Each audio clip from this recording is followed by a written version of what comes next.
Assalamualaikum warahmatullahi wabarakatuh. Bismillahirrahmanirrahim. Alhamdulillahirabbil alamin. Wassalatu wassalamu ala sayyidina Muhammadin wa ala alihi wa sahbihi ajma'in. Amma ba'du. Qala Allah Ta'ala fil Qur'anil Azim. Bismillahirrahmanirrahim. Qul yakhshal ladzina law taraku min khalfihim dhurriyyatan dhi'afa khafu alaihim falyattaqullaha waliyaqulu qawlan sadida. Shadaqallahul aliyil azim. Selamat kami ucapkan kepada anak-anak sekalian, anak soleh dan solehah di playgroup yang masuk ke TK dan juga yang dari TK sudah masuk ke SD, yang mudah-mudahan kalian semuanya selalu mendapatkan ilmu yang bermanfaat, barakah fid dunya wal akhirah. Agama Islam itu adalah agama nasihat. Dalam satu hadis baginda Rasulullah SAW bersabda, ad-dinun nasihah. Agama itu adalah nasihat. Jadi dalam Al-Quran pun dijelaskan dalam surat Al-Asr, wa tawassaw bil haqqi wa tawassaw bis sabar.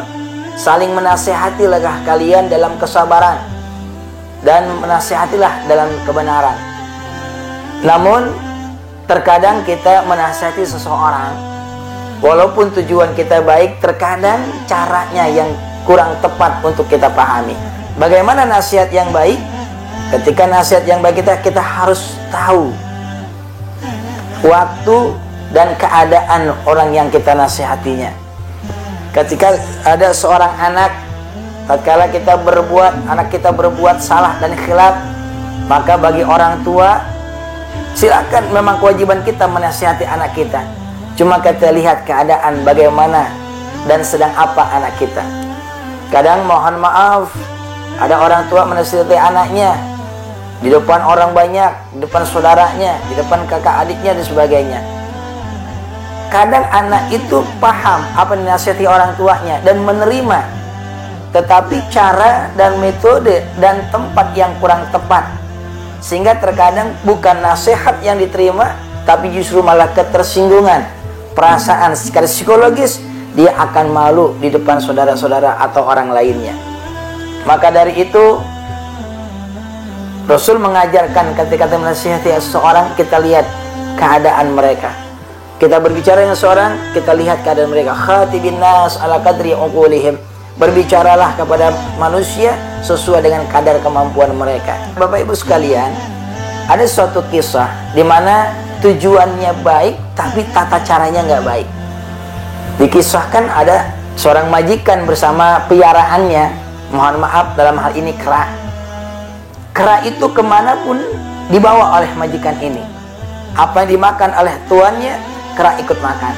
Sampai suatu ketika di suatu perjalanan, sang majikan lelah, letih, akhirnya beristirahat di suatu tempat di bawah pohon yang rindang. Tertidurlah majikannya.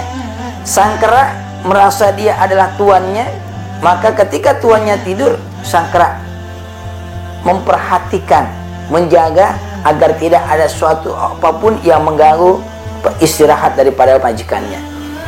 Namun apa yang terjadi?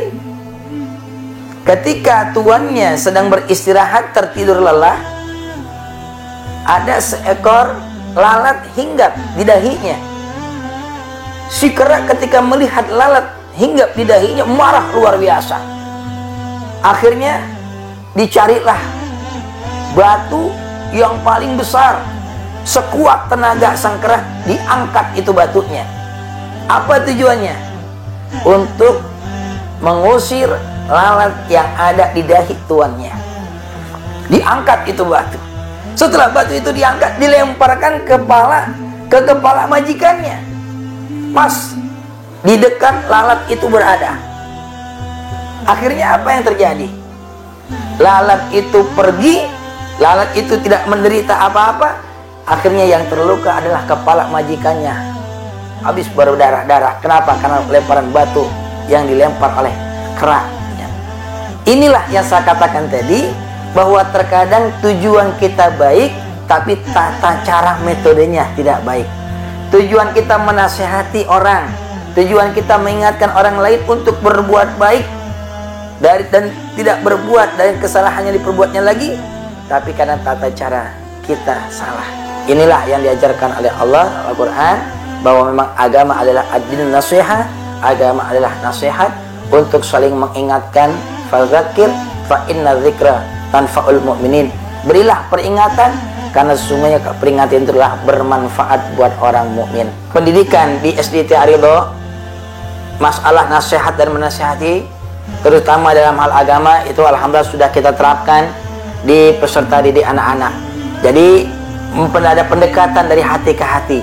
Ketika ada anak-anak peserta didik bermasalah, baik dari segi tingkah laku akhlak ataupun dari segi akademik, maka itu kita menasihati dengan cara berbicara empat mata.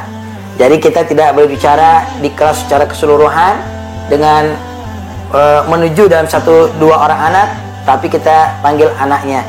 Dan anak itu luar biasa, adanya suatu pendekatan ketika di rumah dengan orang tua dan mereka di sekolah bersama bapak ibu guru mereka.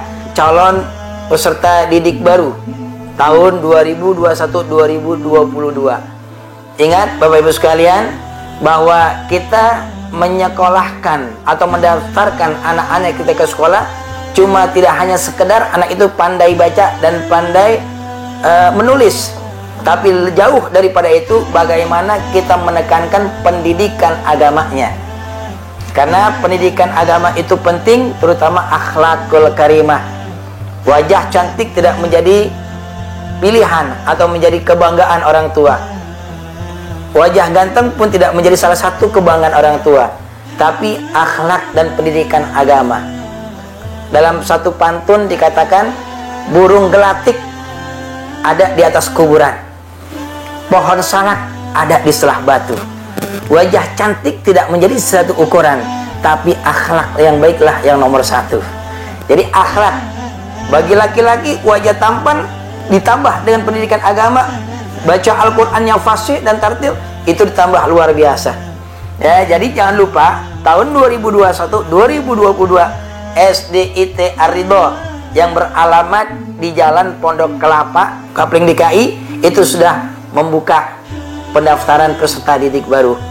Insya Allah di sini Bapak Ibu guru yang mendidik dan mengajarkan anak-anak di SDIT Ar-Ridho orang yang berkompeten dan berkapasitas di bidang keilmuannya masing-masing, terutama di bidang pendidikan Al-Quran dan agama.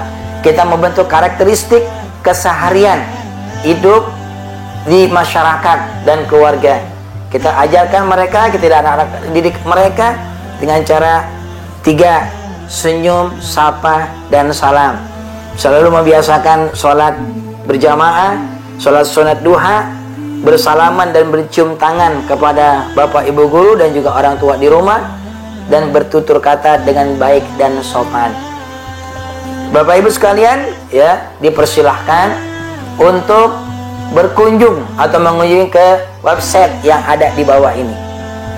Ya, jangan lupa daftarkan segera anak-anak kita ke SDIT Ar-Ridho.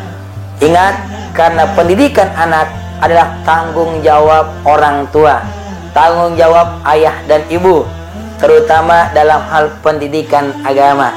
Jangan sampai nanti Bapak Ibu kecewa, jangan sampai tadi menyesal ketika anak dididik di sekolah yang tidak ada pendidikan agamanya, menjadi manusia yang berkarakter, yang menjadi sarjana, mohon maaf, tapi tidak mempunyai akhlakul karimah, terutama dalam pendidikan agamanya, sehingga nanti itu akan menjadikan bumerang buat kita nanti di yaumil qiyamah. Yang kata Rasul, nanti awwalu man yata'allaku bihir rajulu yaumal qiyamah ahluhu. Pertama kali yang nanti menuntut keadilan di hadapan Allah dari keluarga kita adalah anak-anak kita.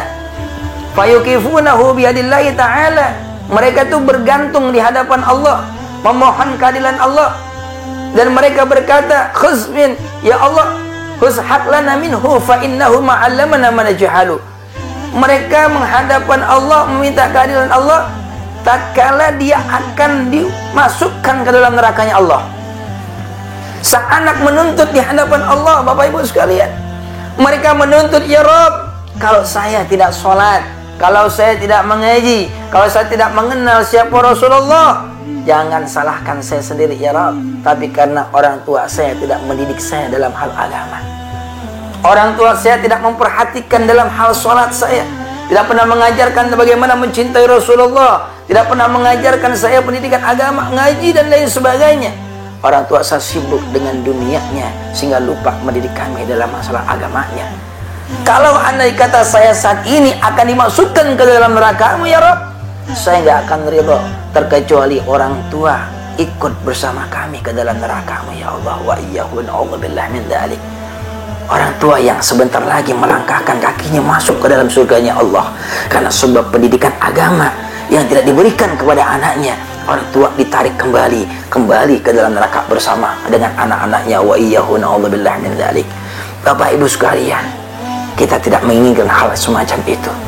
Kita mencari nafkah luar biasa dari pagi sampai sore sampai malam hari. Terkadang kita tidak pulang beberapa bulan karena untuk mencari kehidupan anak istri kita. Tapi pada akhirnya kita akan ditarik ke neraka oleh anak kita. Wa iyyahu billah min dzalik. Maka dari itu, insya Allah kami janjikan dan kami insya Allah pastikan di pendidikan Islam SD Ar-Ridha, anak-anak itu dibekali dengan ilmu agama, terutama dengan bacaan Al-Qur'annya, dengan tahsin, dengan benar, tartil dan baik, dan insya Allah bisa dipertanggungjawabkan di hadapan Allah dan juga di hadapan manusia di lingkungan sekitarnya. Baik Bapak Ibu sekalian, terima kasih sekali lagi. Kami ingatkan, jangan lupa kunjungi ya SD Ar-Ridha yang ada di bawah ini. Mudah-mudahan kita bisa bergabung, sama-sama kita mendidik dan mengajarkan anak-anak kita dalam hal pendidikan agama khususnya dan pengetahuan umum pada umumnya. Insya Allah SD Ar-Ridha akan dua-duanya dapat. Pendidikan agama pun kita terapkan, pendidikan umum yang ada di SD negeri itu pun kita terapkan di SD Ar-Ridha. Insya Allah fid dunya hasanah wa fil akhirati hasanah wa qina adzabannar. Dunia anak kita akan dapati, pun akhirat pun akan didapati di SD Ar-Ridha ini. Terima kasih Bapak Ibu sekalian dan semuanya yang mendengar dan menyaksikan daripada tayangan ini. Mudah-mudahan ada manfaatnya dan jangan lupa ya untuk like dan men-share informasi ini. Mudah-mudahan bermanfaat dan subscribe ya. Mudah-mudahan amal jariah satu jempol yang Bapak Ibu berikan untuk kemajuan dan perkembangan agama, karena ini adalah semuanya nasihat dan untuk perkembangan agama semata-mata. Mudah-mudahan menjadikan amal jariah di hadapan Allah Subhanahu wa taala. Terima kasih. Wallahul muwaffiq ila aqwamit thariq. Assalamualaikum warahmatullahi wabarakatuh.